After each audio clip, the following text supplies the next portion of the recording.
ఇప్పుడు సినిమా వాళ్ళకి ఎప్పుడో ఎన్టీ రామారావు గారికి ముందు ఆ రోజుల్లో ఇచ్చారు. ఇది తమిళనాడు నుంచి సినిమా పరిశ్రమని ఆంధ్రప్రదేశ్కి వచ్చేయండి అని చెప్పి ఉమ్మడిగా ఉన్నటువంటి సందర్భంలో హైదరాబాద్లో భూములు ఇచ్చారు. పద్మాలయన, అన్నపూర్ణన ఇట్లాగా అనేక స్టూడియోలు ఇచ్చారు. అందులో భూములే పూర్తిగా వాడక ఆ భూములలో అట్లాగే బోల్డ్ అంత ఖాళీ స్థలంగా ఉంచుకున్నారు.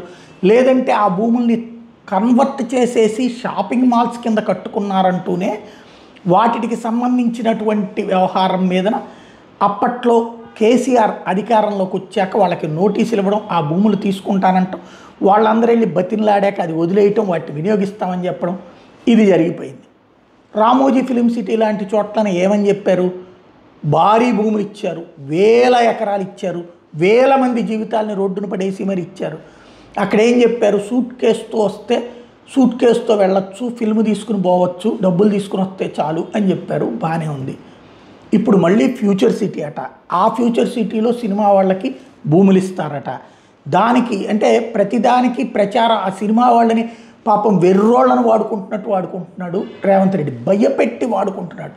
నాగార్జున కన్వెన్షన్ ధ్వంసం, అల్లు అరవింద్ వాళ్ళ అబ్బాయిని అరెస్ట్ చేసి చూపించడం, అట్లాగే పలు కేసులు పెట్టడంతో వణికిపోయినటువంటి ఫిల్మ్ ఇండస్ట్రీని వాడుకుంటున్నాడు ఆయన. పెట్టుబడుల సదస్సుకి సినిమా ఇండస్ట్రీ రావడం ఏంటి? పాప హిందీ ఆయన కూడా బాగోదను అజయ్ దేవగన్ను కూడా పట్టుకొచ్చారు.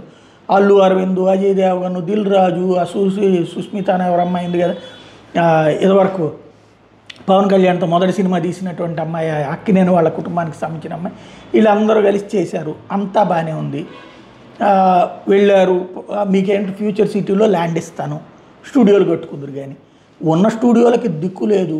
రామోజీ ఫిలిం సిటీకి పూర్తి ఫైనాన్షియల్ సస్టైనబిలిటీ లేదు. అలాంటి సందర్భంలో మళ్ళీ భూములు ఇస్తారట. ఆ సినిమా వాళ్ళందరూ పాపం రావాలి. పెట్టుబడుల సదస్సు దాదాపుగా ఒక 6 లక్షల కోట్లు ఏమో అయిందంట. ఆంధ్రాతో పోల్చుకుంటే అక్కడ తక్కువే. ఆంధ్రాలో 14.5 లక్షల కోట్ల పెట్టుబడులతో పోల్చుకుంటే తెలంగాణలో వచ్చింది 5.5 లక్షలు, 6 లక్షల కోట్లు. కాకపోతే ఒక ఛాయిస్ ఉంది. ఇక్కడది అమలు ఎంతవరకు వస్తాయో తెలియదు, కానీ అక్కడ అమలు ఎక్కువే అవుతాయి. ఇక్కడతో పోల్చుకుంటే అక్కడ 30-40% అవుతాయి. ఎందుకంటే హైదరాబాద్ అనే మహానగరం ఉంది కాబట్టి. అదేదో మందుల కంపెనీలు వాళ్ళు అని చెప్పేసి, లేకపోతే అమిరాన్ బ్యాటరీస్ వాళ్ళు అని చెప్పేసి ఇట్లా రకరకాలైనటువంటి వాళ్ళు వచ్చారు, పెట్టుబడులు పెడతానన్నారు. బాగానే ఉంది, ఎంఓఏలు కుదిరింది. కాకపోతే ఆంధ్రాతో పోలిక కదిలో ఫిల్మ్ వాళ్ళు అందరినీ పిలుచుకొచ్చి మళ్ళీ కూర్చోబెట్టి చర్చలు, ఇది ప్రస్తుతం జరిగినటువంటిది.